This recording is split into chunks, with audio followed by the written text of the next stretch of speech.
नमस्ते, मी वंदना. माझ्या चॅनलमध्ये पुन्हा एकदा तुमचं सगळ्यांचं स्वागत.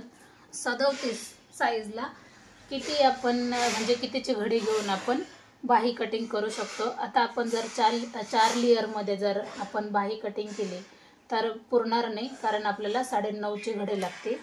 त्याच्या अगोदर आपण 8 इंचावर एक मार्किंग करायचे. जसं की मी 8 इंचावर एक मार्किंग केली इथं आणि 1.5 इंच आपला शिलाई मार्जिन घेतली. आता त्याच्या अगोदर आपल्याला एकसारखं आपल्याला कट करून घ्यायचं आहे, कारण अस्तर थोडंसं खालीवर आहे. नंतर आपल्याला जेवढी बाही आहे त्यानुसार आपल्याला बाही घ्यायची. तर बाही आहे आपली 4 इंचाची, तर आपण 5 वर एक मार्किंग करू. 5 वर एक मार्किंग केल्याच्या नंतर 1 इंच आपल्याला जास्तच घ्यावं लागतं. मी तुम्हाला हमेशा सांगितले, 4 इंचाची बाही जर असेल तर 5 वर आपण मार्किंग केले आणि 2.5 इंच आपल्याला खाली घ्यायचे. आपल्याला ह्या 2 लेअरला जॉईंट कधी द्यायचा, ज्यावेळेस आपण शिवायला घेतो.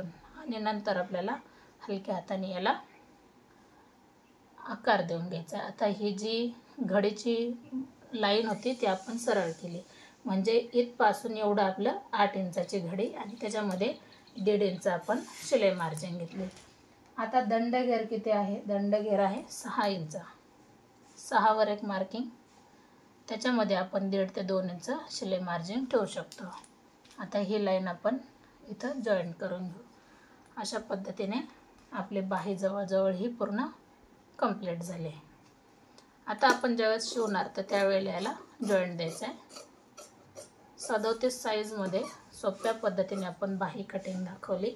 इथं आपला मधला पॉईंट द्यायचा आहे आणि जे आपण समोरच्या बाजूला छोटं 1/2 इंच कमी असतं ते आपण शिवल्याच्या नंतर मग तो 1/2 इंच कट करतो.